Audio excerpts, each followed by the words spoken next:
Knowing your rights as a passenger flying in and out of Canada can be confusing for some. Today, the federal government announced its first ever air passenger bill of rights. In part, it lays out what you should be compensated for if your flight is delayed or canceled, if your bags are lost, or how long your plane's allowed to stay on the tarmac for. It's a comprehensive list that's being called a first of its kind.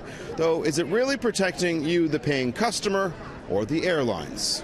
Today marks a milestone for air travel in Canada.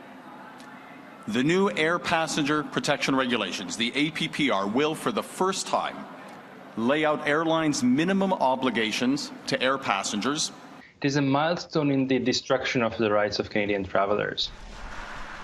Here are some of the highlights. If your flight is delayed or canceled, a large airline may have to pay you up to $1,000. Smaller airlines would pay up to $500, up to $2,100 for lost or damaged baggage.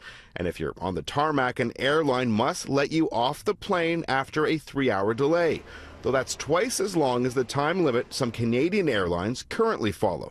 In some individual tariffs, there was 90 minutes before passengers were allowed to get off a plane if it was delayed on the tarmac. Why give the concession up to 3 hours now? Well, I will make the point that 3 hours is a practical limit. The Americans use 3 hours for domestic, 4 hours for international. 3 hours is a very reasonable amount of time. I think it's not okay to wait 3 hours in the plane. I want to get off. It's a long time.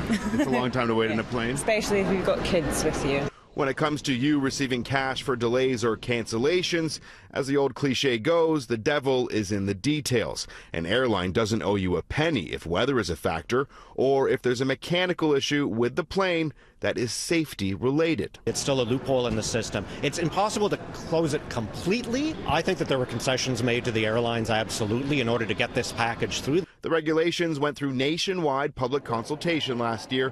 One item that surprised some today was that labor disputes are no longer recognized as within an airline's control, which means no compensation for passengers.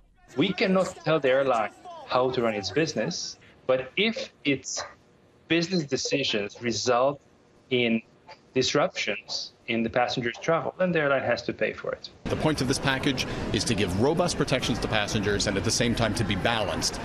Whether it strikes that balance remains to be seen. The Canadian Transportation Agency has promised an easier system for you, the passenger, to file a complaint if you feel an airline isn't acting in good faith.